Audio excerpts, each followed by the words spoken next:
Okay, here we are on the 8th day of Tishrei. So we're on the last letter of Rav Zusha's explication of the word teshuva, the ois hey. And heis hey, he says, hatzena leches. Hatzena is lashon snias, which we translate, he walks, says discreetly. Walk discreetly with your God. One must take care not to be conspicuous or ostentatious in the slightest. It is said, quote, man should always be artful in piety. The artfulness lies in seeing that his piety not be noticed at all. We know that a number of the early Hasidim concealed their true selves, and when discovered were sincerely distressed.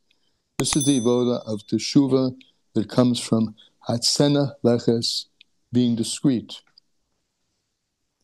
not showing off yourself. Excuse me, I know I haven't been here. Could you tell me where we are? Because it's not the same as in the Hayenu. Eight of Tishrei. Eight of Tishrei. Maybe I You have the wrong. probably have the wrong day. Vav, Tish, Vav. Oh, you're only on Vav. Today's the 8th of Tishrei. Correct, right. Yeah. Okay. Lessons in Tanya for the 8th of Tishrei. It's on page 379, Lessons Tanya with Little Volume 4. And in Likutei Amorim. All right. Page on Volume 4, please. What?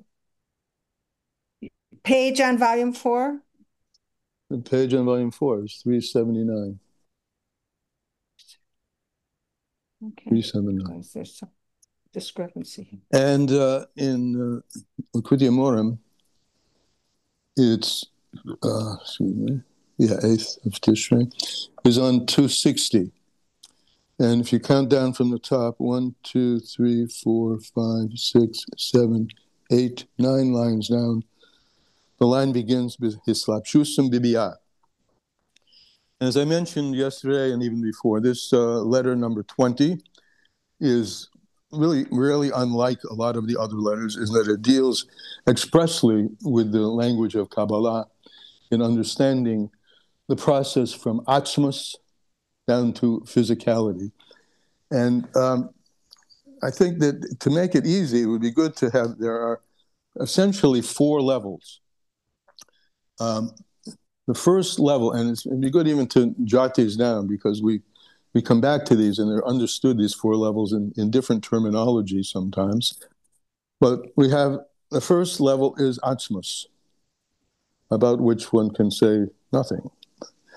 It just is. Now, for there to become something, this long travail and travel to get down to the physical substantiality, the first step out of atzmos, or what atzmos does, is called siluk. It's the language of Kabbalah. Removal. He removes the sense of his allness, which in other language in Kabbalah is called, he takes himself al-hatzad. He moves himself to the side. And this has been, as we've talked about, a great teaching for ourselves. How do we embody the capacity to influence others? It's very connected with today's Hayom by getting our ego, ourselves, out of the way and being open to the other. So that's the first thing that God does. He's siluk, he's nistalik, it says. He departs, he creates space for others to exist. So from atzmos comes this first step, which is siluk. And then he makes himself small. He takes himself and beams a particular ray. Now, the beaming of the ray has actually two tranches or 2 steps, so to speak. There's some revelation now occurring. First is called Gili HaHelam. That's a revelation to himself, where he begins to will and think about things. And then there's a Gili, a revelation, which creates, that first level is sometimes called the Yesh HaNetzel, where there's a something, but it's just being emanated within himself. And then there's the fourth level is the Yesh HaNivra, where there's actually a substantiality to the light which has the ability to create. And that's equated with what's called in other places the Kav, the original beam, which is now coming out of himself and is the carrier beam for all of the rest of creation. And if you have those four steps, and all the various languages aren't so important, but those four steps in mind, it gives you, it will give you a structure for understanding what we have said and what we're about to say, or what the Alter Rebbe is about to say. Okay. So, getting to the outside from the inside, in other words, getting to ultimately to the substantial physical yesh, comes through many layers of yesh, some starting with Atzilus, then Bria, and Yetzirah, and the spiritual dimensions of Asiya till we get down to the physical yesh. And I will start. Amnam Medois Zois. However, the following is known. She'ikir his habis a yesh, the root coming into being of the yesh. And we're talking about a yesh, which Alter Rebbe says is v'dover nifrad ragamri, something which experiences itself as something completely separated from Hashem. Now, I put in the words experience itself, just to emphasize that there is nothing outside of Hashem, ein od milvado, but there is the experience of being outside of oneself, and that begins primarily in the world of Bria. So the ikar, the root, his havas of the yesh, and something which is nifrad lagamri, which is completely separate, comes from Malchus of Atzilus. As we said yesterday, in the world of Atzilus, as the Zohar says, Ihu v'chayehi chad, he and his emanations are one, v'yugamehi chad, and he and his vessels, the lights and the vessels, still have the netzolim, the emanated beings in those worlds, experience those things as godliness, not something separate from godliness. So you have to come down, down, down into the sphere of Malchus of Atzilus.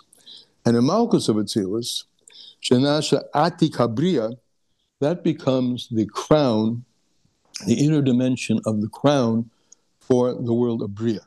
And here we have the metaphor of a melech or a malka, what brings their kingship into reality is their coronation.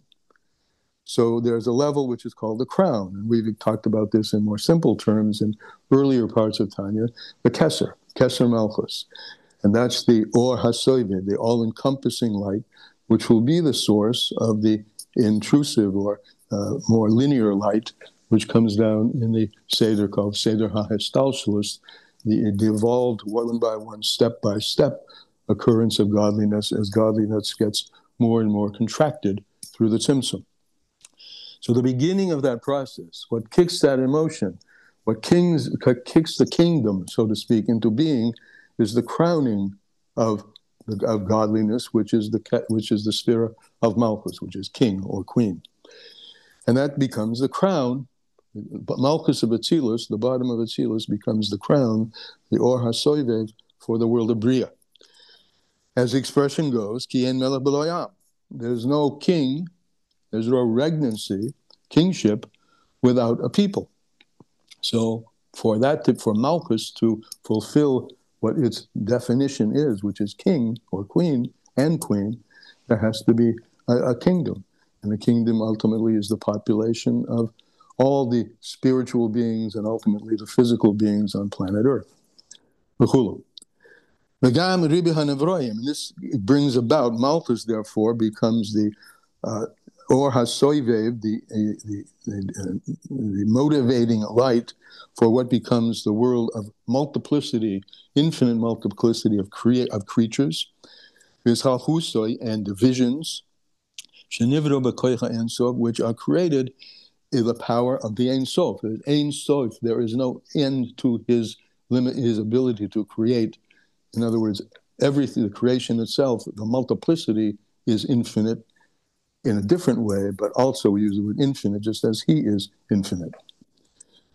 And this is coming about, and it is, the Ein Sof is a yichud u'miyuchud. The Ein Sof itself is a singularity and a unity betachlis. It's ultimately singular and unity and unified.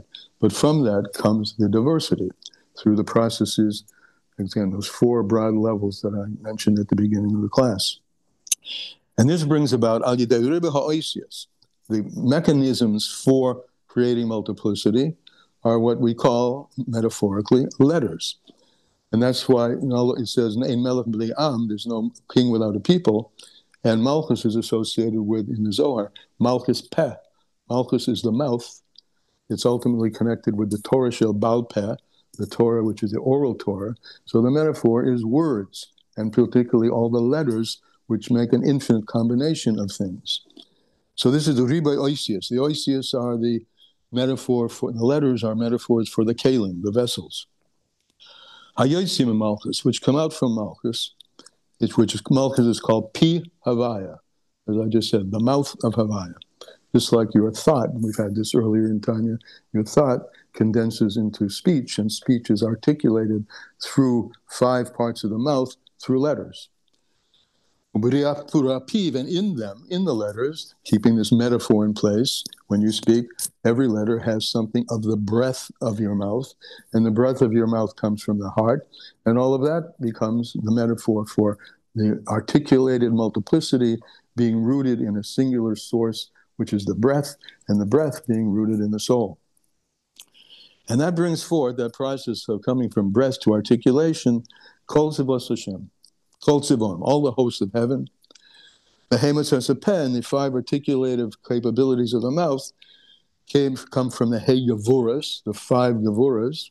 So we have 5 ways of articulating, right, separating, which comes from the 5 Yavuras, the Nukva. Nukva is Malchus. And then you get to a level which we call revealed worlds, right? The revealed worlds. We're not down in the physical yet, but we're in worlds which have a sense of being something emanated from somewhere. They're revealed. And in them is revealed the power of the infinite, livra yesh ma'ayin, to create something from nothing. Not in a cause and effect relationship, but in a relationship which is nothing, and then suddenly there's something. Cause and effect is level after level after level. As we've said many times before, the effect can look back and feel and see where it came from. In the Yesh Me'ayin, which is the first occurrence of something from essence, the Yesh has no idea where it came from.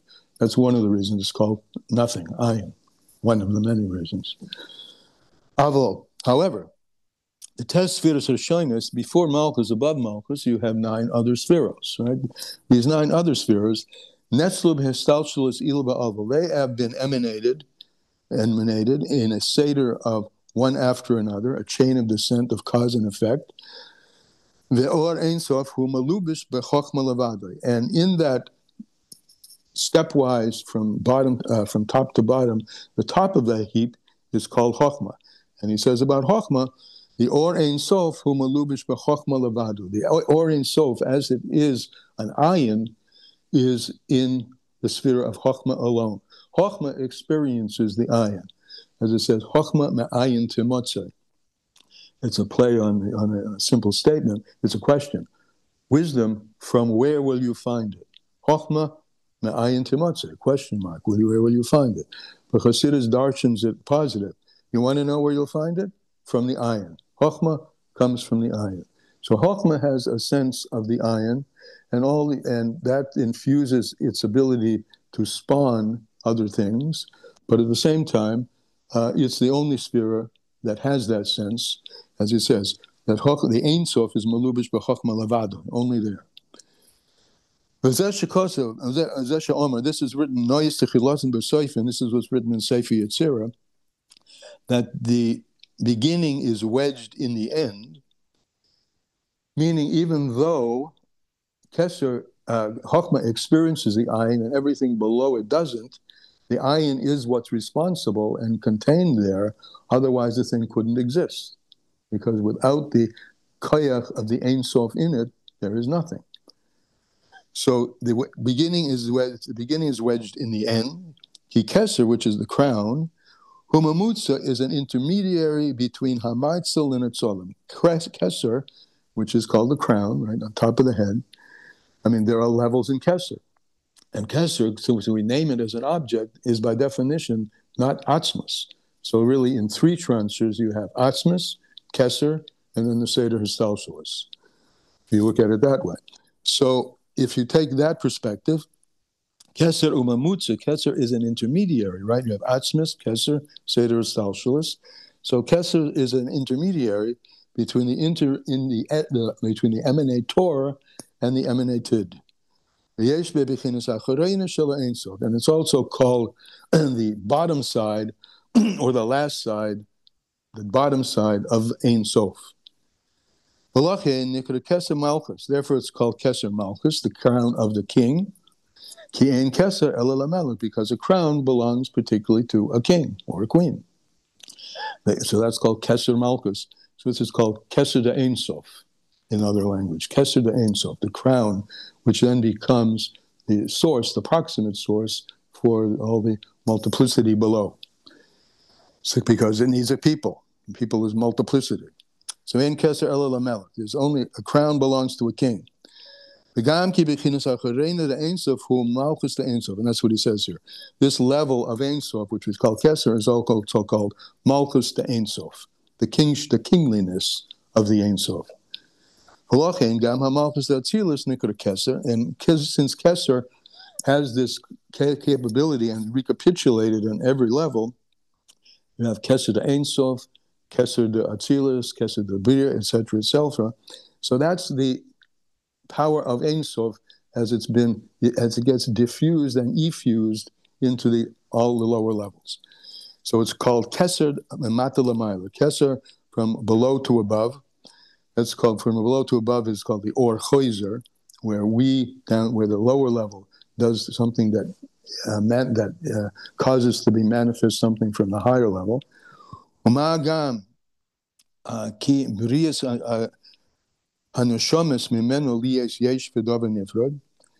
as a result, there's a creation of neshamas in a manner of yesh. They become something. They become substantialized. V'dova nifrod, and they, again, I'm going to put the word in, experience themselves as something separate. Gifnei atzmai. And where does this sense of separation, actually, the sense that I'm not one with the Ein Sof, where does that first appear? In the world of Olam HaBriya, in the world of Bria. V'nikur Hashem Leda, and here we're going to get into a long mushal, comparing this to physical birth. Birth. In other words, where does it come from? The embryo is hidden, and then it emerges. So this is called birth. And this birth is expressed as a metaphor for one of the phenomena that we speak about all the time in our history, which is the splitting of the waters of the Red Sea. Splitting of the water is part of physical birth. Kriyas Yamsuf, we were born as a people. And it says, B'kriyas Yamsuf, Debatika Tolyu. So it says about this in Kabbalah that the splitting of the Red Sea, the splitting of the sea, of the breaking of the waters in human birth, all that notion of water splitting and bringing forth something which had been an ion, a seminal, and an egg, a drop of a point that then emerges into something that has, tangibility and legs and arms, etc. That starts in Atika. The Atika tells you it starts in that place of nothingness, with that state of soive, before anything discrete exists. The Gam called Gidul HaNeshama is called Zayin Kadoshim. And also, coming back to the metaphor of physical conception and birth, the minimum amount of months for a viable embryo, according to the Torah, is 7 months. So so called Gidul HaNeshama is called Zayin Kadoshim. The growth of the souls, all 7 months, Bezivug Shel Shmini Atzeres, from the union of masculine and feminine, which occurs in the holiday of Shmini Atzeres, which we're about to come up to. Ad Shviya Shel Pesach, until the 7th of Pesach, is 7 months. This is like the growth of all the midos. The midos Zun, the 7 midos in Malchus. The Betin Emor, and again, think about the growth of this in the physical womb, but think about this as a metaphysical womb as well. The Betin Emor, in the womb of the mother. Who's the mother? The mother is Bina, right? And the Ema Eloah is a supernal level of Bina. And all of this is happening as a result of something very mysterious. This little point, this little yud, which is an ayin, which has nothing that you can see in it, has within it the potential for all of this expansion and all of this devolvement until it gives birth to an actual physical in our realm, or spiritual in the realm of godliness, instantiation of the ayin in a yesh. The ayin in a yesh. And that's all as a result of Oros Elyonim, the movement of the supernal lights, Ma'ema Eloah, from the supernal mother. The supernal mother is Bina, the supernal daughter is Malchus, but here he's speaking specifically about Malchus of Ein Sof. Well, Maila, and it goes back up, ad Ein Sof, till the infinite, to that seminal point. And the seminal point goes back to something even higher than that. Ad Ein Sof, Hamislabish Bo, which is enclosed in it, Kol Tes or Zayin Yarchei Reza. And this is what's happening, the devolvement from Atzmus into something substantial in our world, the physical being in the worlds up above. What ever comes out of Malchus of the higher worlds, 7 or 8 months. 9 or 7 months.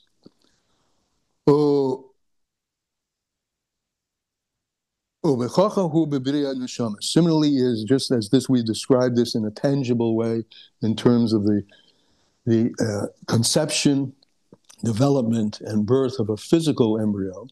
So it is in the creation of souls, umalachim, and angels, la'olam habriya, in the world of Bria. The Gam called Ikar the Shoresh Hatipa Shemakabelas Macheves Bezor.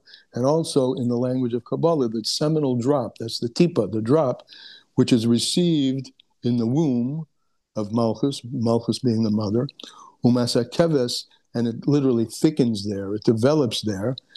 From Mizah, from the other 7 midos, who memoichin the ava. What's the source of it? It's called the brain of the father and the mother. Moichin the ava. Isn't Miss Aber? No, excuse me. Moichin the arach anpin. Yeah, the ava the ima, the brain, the source of the brain is in the moichin the arach anpin, which is in the keser. But b'chol zivuk nimshechas. And from this union of the male and the female, from Arak Anpin comes down Ve'al Yoda, and through that, from Atik Yoimim, there's the 2 levels in Keser. So we have the mother and the father, Ava Ve'ima. We have the lower level of the Keser, which is Arak Anpin, and its higher source, which is Atik Yoimim, going back upwards. Yeah, and that goes up higher and higher. We're talking about the ultimate source, Ad Ein Sof, till the infinite one himself. But all of this is happening in a concealed way, in the brain, literally, right? The brain, before it manifests its nerve qualities and extensionalities into all the limbs, until Aleidus Hanukva, until there is the birth of from the femininity, from the sphere of Malchus of Neshamas and Malachim, and also the chambers, the worlds, and all the chambers in the worlds, the Olam HaBriya, down into the world of Bria. So Nimsa, so it comes out, Shazehu Gili Or Ein Sof, all of what we've just described is the process of the revelation of the Or Ein Sof Mamish, Al Yedei, through Iber v'Haleda, through pregnancy and birth. And that's today's.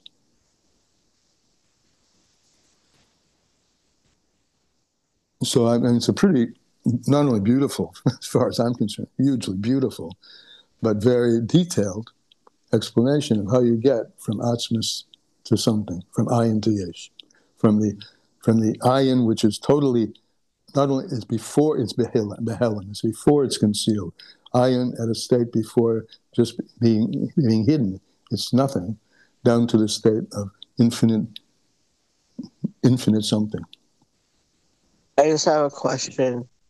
Why does it say 7 or 9 months of pregnancy if pregnancy is 9 months? Well, it's a minimal pregnancy, and I think this is consistent with human, with what the doctor says. Well, a viable embryo minimally is 7 months. Before 7 months, there are questions. Well, back then, I don't know. I don't know if 7 months was viable back then. Well, that's what it says. That's what the Torah tells us. Okay. The viable entity is 7 months. 7 months. Yeah, but you're right. An average delivery is somewhere between 7, 8, and 9 months. But it also says 7 or 9. It doesn't say like between 7 and 9, which is like, so it skips if it's 8. I don't know. It just could be a okay. 9 or 7 months is that window. But you're right. It could be 9. It could have said 9 to 7 months. Why it says or, I don't know. Okay. Probably good question. Good question. Thank you. You can look that up. I like it when people who ask questions bring the answers to the table. And I don't have to do all the work. Ask Rabbi ChatGPT later and see what I discover. Okay. I actually saw, I don't remember, I actually saw in the Torah, but I don't remember where it was, that the best birth is either 7 months or 9 months. Oh, you did? I saw it, but I don't remember where. Oh, that's interesting. The best is to be, the baby should be either 7 months or 9 months. But it's really weird that I don't know why it doesn't say 8. Right. But it says either 7 or 9. Yeah, it's written there somewhere in the Torah. Yeah. Well, if anybody can help with that would be great. I know that Moshe was born on the 7th month, and also Peretz and Zerach or Esav and Yaakov, one of those set of twins was born at 7 months instead of 9 months. Okay. I'm happy that this is your only question, you guys. So that means the rest is fairly clear, Baruch Hashem. Yeah? Yes? I mean, it's difficult and complicated, but each year I'll understand more of it, so. Yeah, I mean, we're just articulating, not all, but the major tranches, the major steps, how you get from atzmus to an infinite number, a bunch of stuff. And I get the general idea. It's just that the specifics are very specific. So very specific, correct. Basically, the thought and the understanding give birth to a new idea. So Abba ve'ima is Chachma and Bina, which is knowledge and understanding. Mother and father. Mother and father, knowledge and understanding. So that's in the head, and they conceive Miss Aberes a new idea, and exactly. It takes 7 or 9 months for that thing to be born. Absolutely good and true, except that we've started it deeper than Chachma and Bina, right? We started in Atzmus. And because Chachma and Bina, Chachma is also just a sphera. You said Kesser was intermediary, so what is... That's we started in Kesser. And we didn't even start in Kesser. We started in Atzmus to Kesser, through Chachma Bina and the 7 midos. You could look at that also. Atzmus, Kesser with its 2 layers, Chachma Bina, and then the 7 midos. This tells us mechanics, basically. It's not. Tells us. It's not really telling us with that first initial leap. I mean, we dealt with that somewhere else. But what do you mean? Which first leap? I mean, like from Atzmus to anything. No, it names it. It's named this, and I said in various ways.